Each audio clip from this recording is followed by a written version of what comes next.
Hey guys, this is Nick from the YouTube channel The Shogunate, and here today we are once again going to be viewing another one of Gun Samurai's awesome new videos, types of Japanese matchlocks. So here we go. And in this video we're going to look at some of the matchlock types used by the Matsumoto Castle Gun Corps. We'll start this video by looking at one of the most powerful types of guns we got, and that is the Ozutsu. Oh, the Ozutsu. Ozutsu are characterized by their very large caliber. I always love seeing these hand cannons in action.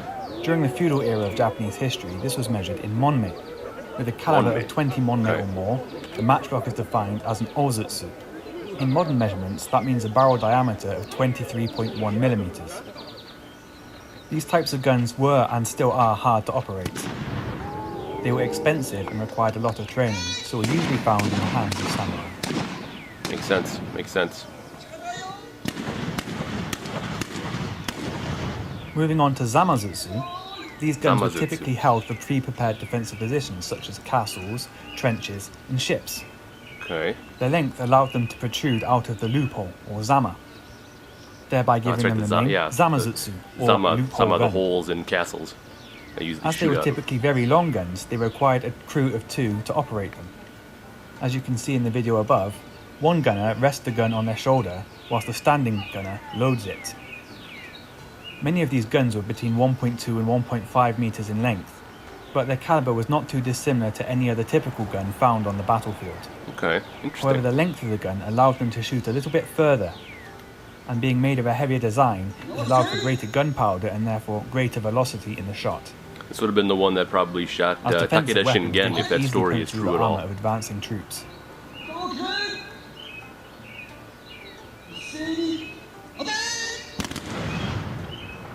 They could be used to harass the enemy at a greater distance than other firearms, and were also useful against cavalry.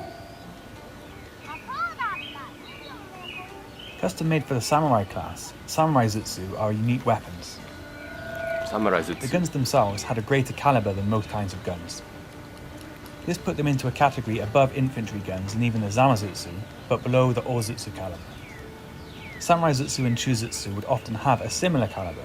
That is to say, they were a lot more powerful than the regular infantry guns, but not as heavy and unwieldy as the zamazutsu or the ozutsu. I didn't know that. These guns were often well decorated. As they were custom made for the samurai class, the gunsmiths of Japan wanted to show off their work. I did know that. Some of these are really ornate.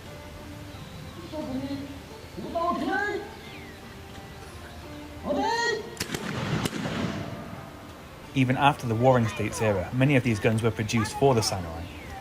And we are fortunate in the Matsumoto Castle Gun Corps to have a great collection of samurai jutsu and chujutsu guns that we regularly use during displays.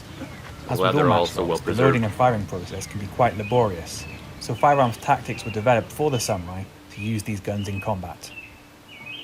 These samurai gunners were expected to find and take on the most difficult targets. Without the supervision of a gun captain, they were on their own, so were often well trained and well equipped for this kind of operation. It's really cool. I know that. The infantry were most commonly armed with banzutsu. Literally translated, that means numbered gun, because the guns were issued by number. Each banzutsu had a serial number stamped into the barrel. And as those below the social standing of a samurai were not allowed to own weapons, these guns were loaned by number to the infantry. These guns were often mass-produced, so they did not have the same type of decoration as the samurai jutsu or some of the larger type of guns, such as the ozutsu. These guns were designed to be used by the infantry. For the time period, they were rough and reliable. But as modern technology, they had a few drawbacks as well.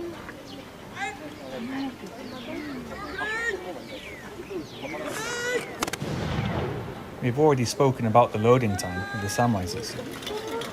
Another way to compensate for that loading time is to fire by rank. Whilst the front rank fires, the other ranks can prepare and load their weapons. This conserves ammunition, and it also stops the barrels from overheating. They don't bend. If a commander had deployed multiple teppotai, it would be possible to keep up a near constant stream of fire. I'd love to see this live someday. However, it was also sometimes valuable to fire at the same time and send a lot of lead towards the enemy. Or to fire in sequence, giving the impression of non-stop, rapid fire.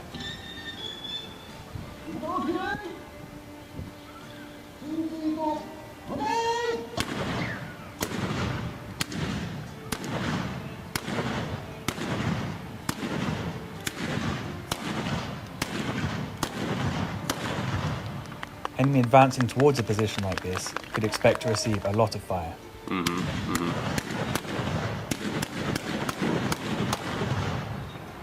Just imagine all the guns at Nagashino. Tons.